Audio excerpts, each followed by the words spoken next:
Chapter 3. Beyond Smurf Village in the medieval town, a man sang the usually sweet Smurf song, eerily off-key. La, la, la, la, la, la, sing a happy song. The scratchy, uneven voice wafted out through the chimney of a crumbling castle. The song was supposed to be a joyful, cheery tune. But for the evil wizard who sang it, the song wasn't joyful. It wasn't cheery either. It was depressing. Because it reminded Gargamel of all the times he'd failed. This time, Gargamel told himself, would be different. This time, he'd capture the Smurfs. Very, very soon, they would all be his prisoners. Because this time, Gargamel had an excellent new plan. La, la, la, la, la, la, this is so wrong. Gargamel stopped singing as he dangled two marionettes over an elaborate stage. The marionettes were carved out of wood. Their skin was painted bright blue, and big white eyes stood out on their faces. They were life-size, but they were still much smaller than Gargamel. They didn't even come up to his knee. One of the puppets was an old man with a white beard and red clothes. The other was a young woman in a white dress with matching heels. Moving the strings attached to the marionette's hands and feet, Gargamel made the puppets dance around a large mushroom. "Oh!" Gargamel exclaimed in an overly cheery voice. "I'm Papa Smurf. I'm the head of a small group of blue people and live in the forest with 98 sons and 1 daughter. Nothing weird about that. No, totally normal." Then in a high-pitched flowery girl's voice, Gargamel made the other puppet say, "Ooh, and I'm Smurfette. I think I'm so pretty. And I betrayed Gargamel, and I don't even care. And everything is just sunshine and rainbows." Gargamel popped his head up and stood over the stage. He lowered his gnarled face and big nose closer to his two Smurf puppets. He was wearing an old black robe, worn through in some places and patched in others, and red, sturdy shoes that were specially made for chasing Smurfs.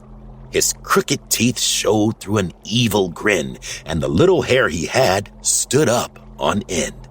In his own deep voice, Gargamel announced, "That's about to change." "Ah!" Gargamel cried, making the puppets scream and forcing them to cower at his greatness. "I said, that's about to change." Gargamel repeated the line, looking over at his scraggly cat. "Azrael, that's your cue." The orange cat stopped grooming himself and looked up lazily. "That's your cue to pounce on the miserable beasts in some kind of rage-induced feline frenzy," Gargamel directed. He dangled the puppets in front of the cat. Azrael swiped a sharp claw at the pretend Smurfs. "That's good.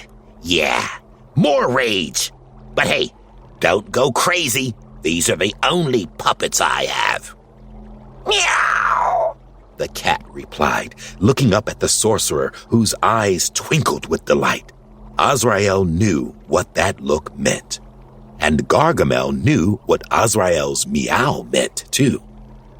"I'm not obsessed with Smurfs, thank you. I simply can't stop thinking about the miserable beasts every single minute of every single day," Gargamel admitted, scanning the cavern filled with Smurf-related things. Azrael asked, "Meow?" "Because I need them," Gargamel replied. "It is only by capturing the little wretches and extracting their happy blue essence that my magic will finally become, Gargamel paused, unable to think of the right word. "Not infallible." The cat offered up a loud meow, correcting Gargamel's word choice. Gargamel smiled a wicked grin. "Invincible. Yes. Thank you. Meow. I shall become the most powerful wizard in all of the world." Gargamel broke into a fit of egomaniacal laughter. Azrael joined his master, laughing uncontrollably as well. Gargamel stopped and stared at Azrael. You're milking it. Don't milk it. Returning to his play, the puppet master jiggled Smurfette's strings.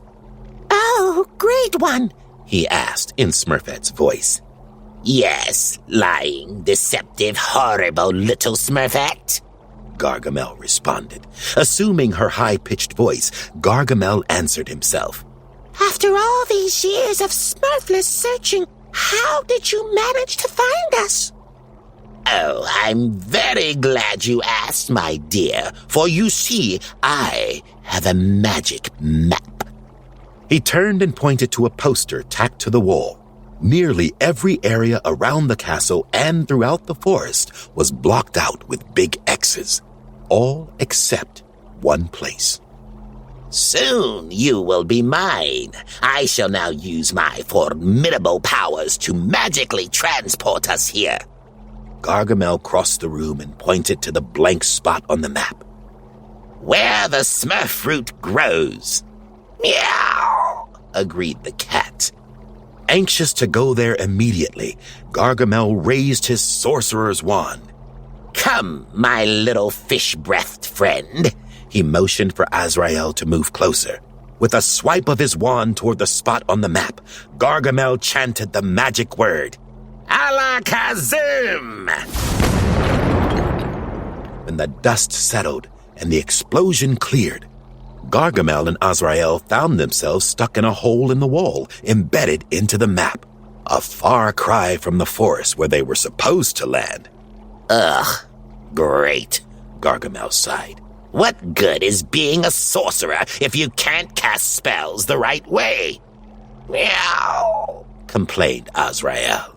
Yes, I can see that. Gargamel readied his wand to try again. We really need that Smurf essence. He cast a second spell. Alakazam! This time, Gargamel's spell blew off his castle's roof. Ah! The wizard and the cat screamed together as they scrambled away from the falling debris. Once the dust settled, Gargamel would try another spell, and another. He would not give up until he found those Smurfs.